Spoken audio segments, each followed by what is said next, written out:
Bonjour et bienvenue dans cette vidéo enregistrée dans le cadre du mois Généathèque organisé du 1er au 28 février 2021. Je suis Nathalie Vedovoto, je ne suis pas une généalogiste professionnelle, mais une passionnée de généalogie et surtout de généalogie italienne. Dans une précédente vidéo, je vous ai parlé des grands portails utiles pour rechercher des actes dans le cadre d'une recherche généalogique en Italie. Je vais vous présenter ici des ressources moins connues des généalogistes, peut-être moins simples à découvrir et à explorer, mais qui ne sont pas moins intéressantes. Les sources que je vais présenter dans cette vidéo sont pour la plupart en italien, mais aujourd'hui les navigateurs proposent des fonctions ou des extensions qui assurent une traduction automatique. Et je pense aussi que l'on ne peut faire une généalogie à l'étranger sans se familiariser un minimum avec la langue du pays et des documents. Au programme de cette vidéo, je vais donc parler de sites et d'initiatives qui sont intéressantes pour une généalogie italienne, au-delà des grands portails de généalogie. Tout d'abord, les ressources que l'on peut trouver sur les sites internet des Archivio di Stato, les ressources proposées par les archives diocésaines, quelques initiatives collaboratives de mise en commun de registres de dépouillement par des généalogistes, et enfin des bibliothèques numériques sur lesquelles on peut trouver des ouvrages ou des articles de presse. Les Archivio di Stato italiennes conservent bien d'autres ressources que les registres numérisés qui ont été ou vont être déposés sur Antenati. Outre l'inventaire de leurs fonds, ces institutions proposent de plus en plus souvent sur leur site internet la consultation, si ce n'est d'images, au moins de bases de données indexées. Parmi ces ressources, on peut trouver des listes d'enrôlement, liste d'Ileva, des extraits de cadastres, voire des archives de notaires. Pour trouver l'adresse du site internet de l'Archivio di Stato de la province qui vous intéresse, vous pouvez consulter le menu Il territorio e le fonti du portail Antenati ou rechercher avec un moteur de recherche comme Google. Archivio di Stato est le nom de la province. Dans certains de ces sites, il pourra vous être demandé de vous identifier pour avoir accès aux ressources, mais l'accès sera toujours gratuit. J'ai listé ici quelques exemples de ressources accessibles depuis les sites web des Archivio di Stato. Par exemple, à Caserta, Modena, Treviso, on peut trouver les listes d'enrôlement, les registres matricules. À Padova et Cosenza, on peut avoir accès aux archives du cadastre. À Oristano ou dans le Benevento, on peut avoir accès à des documents notariés. Nous allons parcourir quelques-unes de ces ressources. Sur le portail des Archivio di Stato de Treviso, si je vais par exemple dans la section Ricerche genealogiche, dans le menu de gauche, je vois que j'ai accès à des bases de données, dont les registres matricules du district militaire de Treviso. Donc je peux interroger cette base, par exemple, avec un patronyme comme Zago, qui est très courant dans la région. Et je vais voir toutes les réponses, tous les jeunes hommes concernés. Par exemple, Zago Angelo, fils d'Antonio et de Pierina Zago, né en 1880 à Follina, dans la province de Treviso. Et je peux avoir accès à toutes les informations qui ont été enregistrées à son sujet. Sur le site des Archivio di Stato de Cosenza, j'ai accès au cadastre. Le cadastre nommé Catasto Onciario. Dans le menu de gauche, je peux aller sur ce site et consulter des extraits du cadastre ou des matrices cadastrales pour différentes communes de la province. Par exemple, ici, pour Acre, il y a 1004 images de la matrice cadastrale. Aux Archivio di Stato de Oristano, en Sardaigne, j'ai accès aux index des actes notariés, par exemple. Il y a aussi d'autres ressources qui sont listées dans le menu de gauche. Si je veux voir, par exemple, l'index des actes du notaire appelé Marongi ou Giovanni, j'ai accès en PDF à ces documents. Si je clique, par exemple, sur le volume 6, j'arrive à cette page qui me détaille l'index des actes que ce notaire a conclus entre avril 1828 et le 22 avril 1831. Malgré la réticence globale des autorités catholiques italiennes face à la numérisation et la mise en ligne des archives paroissiales, Certains diocèses italiens commencent à entrer dans le XXIe siècle et à publier des ressources sur le site de leurs archives. C'est suffisamment exceptionnel pour mériter une mention.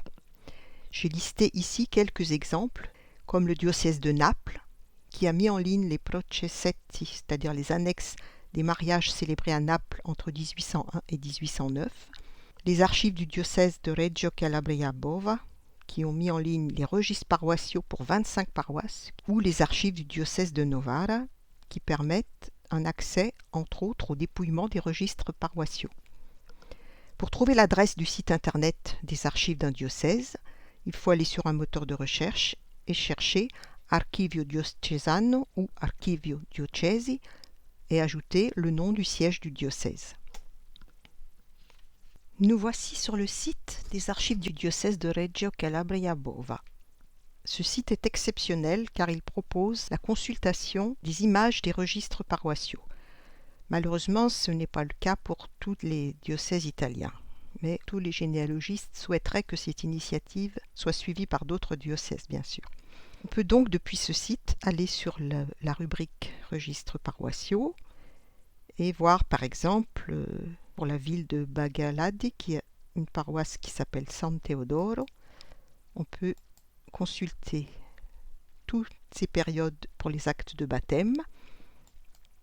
Par exemple ici, pour 1657-1675, je suis à même de visualiser une à une toutes les pages du registre paroissial. C'est vraiment exceptionnel, ça mérite d'être signalé. Malgré les initiatives mentionnées précédemment, la frustration des généalogistes reste immense face à la difficulté d'avoir accès aux registres paroissiaux et aux réticences des autorités catholiques à les numériser et à les publier en ligne. Certains passionnés ont donc décidé de mettre leurs efforts en commun et de partager leurs travaux. 2 sites sont nés assez récemment dans cette optique.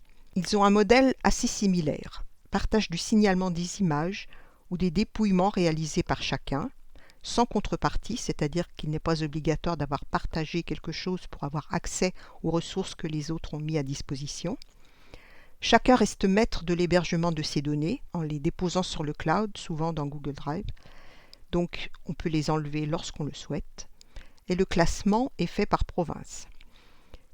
Les 2 sites dont je voulais parler ici, ce sont Genea Index, qui est un site italien lancé en 2018, et Italian Parish Record, qui est un site qui parle anglais, qui a été lancé en 2019.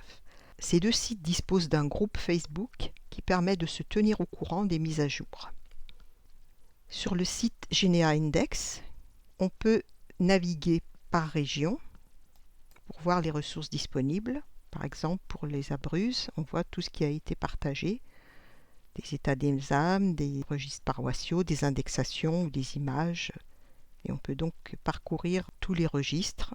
Là, on voit par exemple que cet index des naissances et mariages de 1806-1815 à Capestrano est issu des registres qui ont été publiés sur le portail Antenati. Mais parfois, il y a aussi des ressources dont les images sont accessibles directement depuis Genea Index. Pour Italian Parish Record, c'est le même principe. Ce site a été créé à l'origine pour partager les images de registres paroissiaux qui étaient quasiment impossibles à trouver en ligne, dont les photos étaient réalisées par certains généalogistes qui se déplaçaient dans les paroisses. Là aussi, on peut chercher par région. Pour les Abruzzes, on voit qu'on a accès à différentes ressources, qui sont parfois des images et de l'indexation, d'autres fois simplement des indexations de registres disponibles ailleurs. Sur le groupe Facebook du site Italian Parish Records, on peut voir l'état des mises à jour. Par exemple ici, dans une annonce qui a été postée le 23 décembre dernier, on voit que l'index des baptêmes de Nuoro en Sardaigne a été ajouté pour la période 1595-1621. Il est possible également de trouver en ligne des versions gratuites d'ouvrages ou de revues qui sont très intéressants pour faire une généalogie italienne. Ils peuvent concerner l'histoire d'une famille, d'un village, d'une institution ou des anecdotes relatées dans des articles de presse. J'ai cité ici quelques bibliothèques numériques intéressantes. Par exemple, Internet Culturale, point d'accès commun aux ressources numériques et au catalogue des bibliothèques, archives et institutions culturelles italiennes. Il a été inauguré en 2005 et fait partie du projet de bibliothèque numérique italienne qui vise à rendre accessibles sur Internet les catalogues et une partie des informations contenues dans les bibliothèques publiques. Outre les catalogues, le portail permet de consulter certains documents en plein texte ainsi que des archives de journaux. Academia est un portail de partage de documents universitaires et académiques. Certaines fonctionnalités de recherche avancée et de téléchargement sont payantes, mais on peut se contenter des fonctionnalités gratuites pour rechercher et accéder à des documents téléchargeables en PDF. La version non payante inclut des alertes envoyées par email vers des documents ayant un rapport avec ce que l'on a déjà recherché. Il faut aussi parler au niveau des bibliothèques numériques, bien sûr, de Google Books, qui donne lui aussi accès à des livres numérisés dont une partie est gratuitement disponible. Il y a également la bibliothèque numérique de Family Search et certains sites d'Archivio di Stato proposent également une section bibliothèque numérique. Sur Internet Culturale, qui est donc le portail qui affiche le catalogue et les collections numériques des bibliothèques italiennes, je peux par exemple faire une recherche en plein texte dans les collections, en cherchant le nom d'une ville par exemple. Voilà, il a trouvé des ouvrages qui parlent de cette ville, des revues, des articles de journaux également, différentes ressources. Si je retourne sur la page d'accueil, je peux aussi rechercher exclusivement dans les ouvrages ou dans la presse qui est en ligne, les anciens articles de presse. Si j'explore, cette fois, je vois que je peux même explorer par région pour isoler les ressources plus particulièrement dédiées à une région. Ici, on voit plusieurs titres de journaux qui avaient été édités à Parme ou à Bologne, en Émilie-Romagne. Sur Academia, une fois que je me suis enregistrée avec un compte qui est gratuit, je peux aussi faire des recherches dans le fond. Par exemple, si je cherche avec le nom d'une commune, comme Cepino, je vois qu'il y a un ouvrage qui détaille la généalogie et les racines des familles des deux hameaux de Cepino et Mazzoleni entre le XVe et le XIXe siècle. Et donc je peux avoir accès au PDF de cet ouvrage sans droit d'accès.